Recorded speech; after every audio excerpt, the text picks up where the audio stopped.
Gobekli Tepe is one of the oldest discovered man-made structures on Earth. At 12,000 years old, Gobekli Tepe predates humanity's oldest known civilizations. Its megalithic structures were cut from rock millennia before the 4,500-year-old pyramids in Egypt, the 5,000-year-old Stonehenge in England, or the 7,000-year-old Nabta Playa, which is the oldest known astronomical site. However, because the ancient structure is so vast and complex, archaeologists are still excavating it since its discovery in 1994. Despite all those years of research, they are still working to unravel the site's biggest mysteries: who built it and why. Of course, the default position by most academics is that Gobekli Tepe is some sort of temple.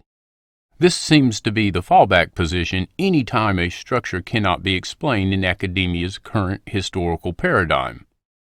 Ironically enough, in the case of Gobekli Tepe, supposing that it is a temple causes the academic paradigm to completely break down as a result. It is important to note that up until now, archaeologists suspected that humans only began building complex societies after the invention of agriculture. They also thought that complex religions only emerged after those events. But Gobekli Tepe overthrows those theories.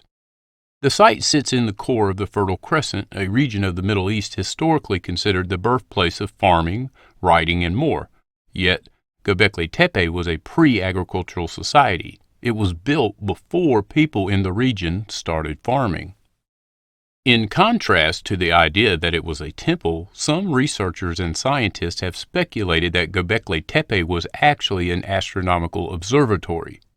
There are two notable theories inside this camp. One suggests that the site was aligned with constellations in the night sky.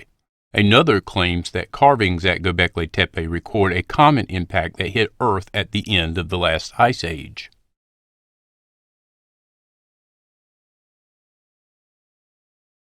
The site was first noted in a survey conducted by Istanbul University and the University of Chicago in 1963. American archaeologist Peter Benedict identified lithics collected from the surface of the site as belonging to the aceramic Neolithic, but mistook the upper parts of the T-shaped pillars for grave markers, postulating that the prehistoric phase was overlain by a Byzantine cemetery. But in 1994, when Klaus Schmidt of the German Archaeological Institute was finishing some excavation work at a nearby Stone Age settlement, he decided to re-examine the Gobekli Tepe hilltop. To his surprise, he recognized the few remnants he found on the surface had similar elements, suggesting there might be more buried below.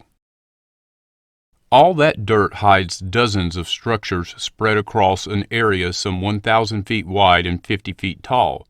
The people who built the site constructed large, intricately decorated stone circles, later burying them in sand.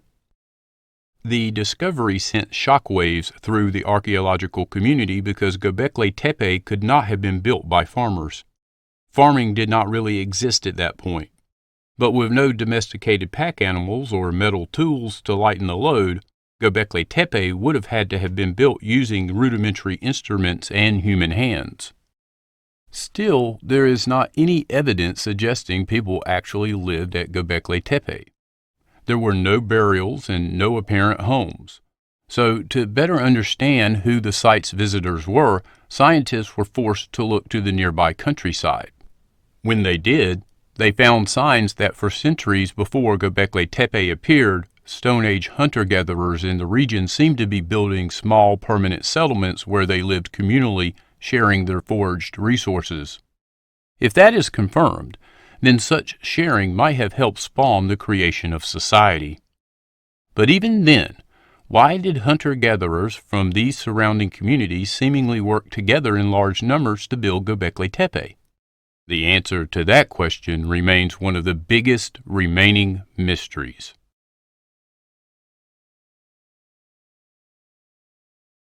In 2013, Giulio Mailli, an archaeo-astronomer at the Polytechnic University of Milan in Italy, simulated what the sky would have looked like from Turkey when Gobekli Tepe was built. Over millennia, the positions of the stars change due to the Earth wobbling as it spins on its axis. Stars that are near the horizon will rise and set at different points, and they can even disappear completely, only to reappear thousands of years later. Today, Sirius can be seen almost worldwide as the brightest star in the sky, excluding the Sun, and the fourth brightest night sky object after the Moon, Venus, and Jupiter. Sirius is so noticeable that its rising and setting was used as the basis for the ancient Egyptian calendar. At the latitude of Gobekli Tepe, Sirius would have been below the horizon until around 9300 BCE, when it would have suddenly popped into view. Yi argued that the temple was built to follow the birth of this star and that the appearance of a new object in the sky could have triggered a new religion. 3 of the excavated rings seem to be aligned with the points on the horizon where Sirius would have risen in 9100 BCE, 8750 BCE, and 8300 BCE, respectively. In addition to the Sirius constellation, researchers have proposed that Gobekli Tepe is aligned with the constellations of Orion, Taurus, and the clusters of the Pleiades. In 2014, researcher Andrew Collins, in his book Genesis of the Gods, proposed that the site of Gobekli Tepe was tracking Deneb, a first-magnitude star in the Cygnus constellation. This theory gained credence in 2015 when 2 researchers, Alessandro De Laurentiis and Vincenzo Orofino from the Department of Mathematics and Physics at the University of Salento in Italy, verified Collins' findings. It can be said with certainty that the main candidate presenting orientations towards celestial bodies is the pair of central pillars present in each of these structures. These pillars might be some sort of astronomical marker, since at the time of their construction it was possible to enjoy from every enclosure a view of the horizon without any artificial obstacles. The careful evaluation of the effects caused by atmospheric extinction has enabled us to verify that the central pillars of the studied enclosures are in fact turned to face the setting point of Deneb. In conclusion, it is reasonable to think that the builders of Gobekli Tepe, by creating the site, wanted to transmit some of their cosmological beliefs to future generations, and that they intentionally oriented the central pillars of the enclosures towards some astronomical object. In Table 3, we report a summary of the results obtained in the present work which suggests this conclusion. The researchers caution that it must be noted, however, that the data reported in Table 3 cannot be considered definitive and only constitute good approximations, since the embryonic state in which the dig lies does not allow us to draw definitive conclusions about them.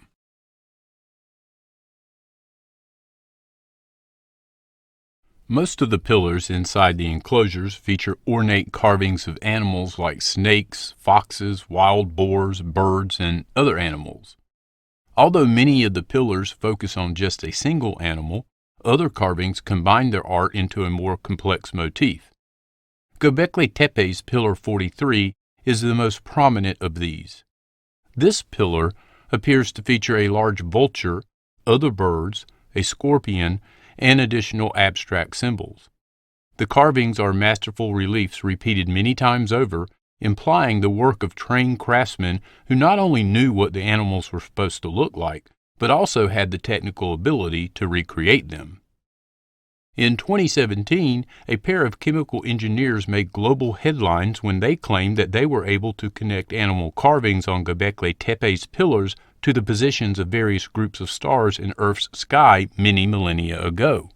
In a paper published in the Journal of Mediterranean Archaeology and Archaeometry, they argue that the so-called vulture stone carved on Pillar 43 is a date stamp for a catastrophic comet strike 13,000 years ago. This idea gained a lot of attention because scientists already suspected a comet struck Greenland around this time, potentially triggering the Younger Dryas period. It appears Gobekli Tepe was, among other things, an observatory for monitoring the night sky. Martin Sweatman, a chemical engineer at the University of Edinburgh, said in a media release. One of its pillars seems to have served as a memorial to this devastating event, probably the worst day in history since the end of the Ice Age. Mainstream archaeologists, including the team working directly on the site, reject the observatory and comet hypotheses. According to them, while the archaeological site is remarkably well preserved, the forces of time have changed the location of certain features. For example, studies suggest some of the pillars were removed and recycled elsewhere. Furthermore, later civilizations in the area, and more recently farmers, have rearranged portions of the certain pillars, even breaking pieces off.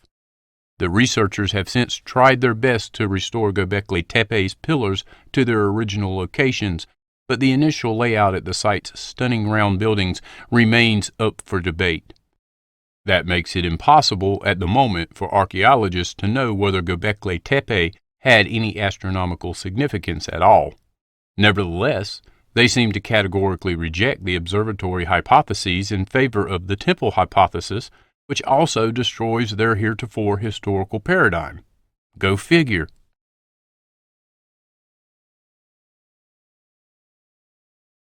For those researchers not bound by the arbitrary academic historical paradigm, a myriad of connections is readily available for analysis. Ironically, it was Klaus Schmidt himself that engaged in speculation regarding the belief systems of the groups that created Gobekli Tepe based on comparisons with other shrines and settlements. He presumed shamanic practices and suggested that the T-shaped pillars represent human forms, perhaps our own ancestors. This corresponds well with an ancient Sumerian belief that agriculture, animal husbandry, and weaving were brought to humans from the sacred mountain Ekr, which was inhabited by Anuna deities. Schmidt identified this story as a primeval Oriental myth that preserves a partial memory of the emerging Neolithic. Indeed, science has provided evidence that bolsters this ancient Sumerian belief. Gobekli Tepe is in an area that geneticists suspect may have been the original source of at least some of our cultivated grains. Recent DNA analysis of modern domesticated wheat compared with wild wheat has shown that its DNA is closest in sequence to wild wheat found in this area, suggesting that this is where modern wheat was first domesticated. It has been postulated that Gobekli Tepe is actually connected to the Great Flood and Noah's Ark. The pillars thus far excavated are covered in animal carvings of all sorts. Some of the animals are indigenous to the area, but many are not. And some of the animal depictions are not of any known extant species. Andrew Collins suggests this monument could have been a literal recording of the flood. Gobekli Tepe lies only about 350 miles from Mount Ararat, where Noah's Ark is said to rest. The careful depiction of animals could be a catalog of the animals included on the Ark. The archive recommends that you view our recent presentation on the Great Flood and its connection to the Anunnaki. A link has been provided in the description. In addition to animal depictions, the two tallest pillars in the middle of each circular enclosure may serve as some sort of record as well. In contrast, these pillars are anthropomorphic. They have low relief arms that come around to the front and end in long skinny fingers cradling the navel area. The figures also seem to be wearing belts with various strange symbols. These depictions are strikingly similar to other cultures across the globe. The aspect of the arms terminating in front and around the navel is a motif common around the world. It has been argued that these depictions are representations of the giant creator deities in these various cultures. Many researchers have linked these depictions with the Book of Enoch specifically. There we find the story of the Watchers, a race of angels who guarded the Garden of Eden. These quote-unquote angels came from the heavens and laid with the wives of man to create the Nephilim. Many scholars have posited that these watchers were known as the Anunnaki to the Babylonians and that the terms may be interchangeable, documenting the simultaneous arrival of extraterrestrial giants on the planet. These advanced races came to assist humanity with arts and knowledge. Gobekli Tepe appears in this same moment and marks a huge leap in knowledge and skill that did not exist on the planet before. The discovery of Gobekli Tepe has thrown mainstream academia's historical timeline into disarray. After 20-plus years of excavation, they have gained certainty only on one singular fact. The site was constructed long before they had believed humans were capable of such architecture. Beyond that, their only consensus is that the site must be some sort of temple. On many occasions, the archive has pointed out how mainstream scholars are limited by their own arbitrary restrictive paradigm. Gobekli Tepe is a perfect example of this phenomena. If mainstream cannot even acknowledge the possibility of the site being an ancient observatory, what do you think the chances are of them linking Gobekli Tepe to paleo contact? Fortunately, the archive is not bound by such restrictions, and that allows for a more comprehensive point of view of Gobekli Tepe.